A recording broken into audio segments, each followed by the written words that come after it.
দেশের ৬ জেলার ওপর দিয়ে সর্বোচ্চ ৮০ কিলোমিটার বেগে ঝড় ও বজ্রসহ বৃষ্টি হতে পারে বলে জানিয়েছে আবহাওয়া অধিদপ্তর। দেশের অভ্যন্তরীণ নদী বন্দরের জন্য দেয়া সতর্কবার্তায় এ তথ্য জানানো হয়। আবহাওয়া অফিসের এক বিজ্ঞপ্তিতে বলা হয়, খুলনা, বরিশাল, পটুয়াখালী, নোয়াখালী, চট্টগ্রাম এবং কক্সবাজার অঞ্চলগুলোর উপর দিয়ে দক্ষিণ অথবা দক্ষিণ পূর্ব দিক থেকে ঘন্টায় ৬০ থেকে ৮০ কিলোমিটার বেগে বজ্রবৃষ্টি সহ অস্থায়ীভাবে ঝোড়ো হাওয়া বয়ে যেতে পারে। এসব এলাকার নৌবন্দর সমূহকে ২ নম্বর নৌ হুঁশিয়ারি সংকেত দেখাতে বলা হয়েছে।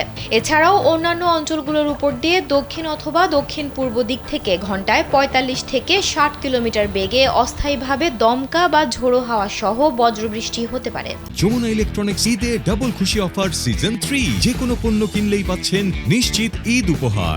এসব এলাকার নদী বন্দরগুলোকে ১ নম্বর সতর্ক সংকেত দেখাতে বলা হয়েছে। এদিকে পূর্বাভাসে বলা হয়েছে, পরবর্তী ২৪ ঘন্টায় রংপুর, রাজশাহী, ময়মনসিংহ, ঢাকা, খুলনা, বরিশাল, চট্টগ্রাম ও সিলেট বিভাগের অধিকাংশ জায়গায় অস্থায়ীভাবে দমকা হাওয়া সহ হালকা থেকে মাঝারি ধরনের বৃষ্টি বা বজ্রসহ বৃষ্টি হতে পারে। সারা দেশে দিনের তাপমাত্রা ১ থেকে ২ ডিগ্রি সেলসিয়াস হ্রাস পেতে পারে এবং রাতের তাপমাত্রা সামান্য হ্রাস পেতে পারে।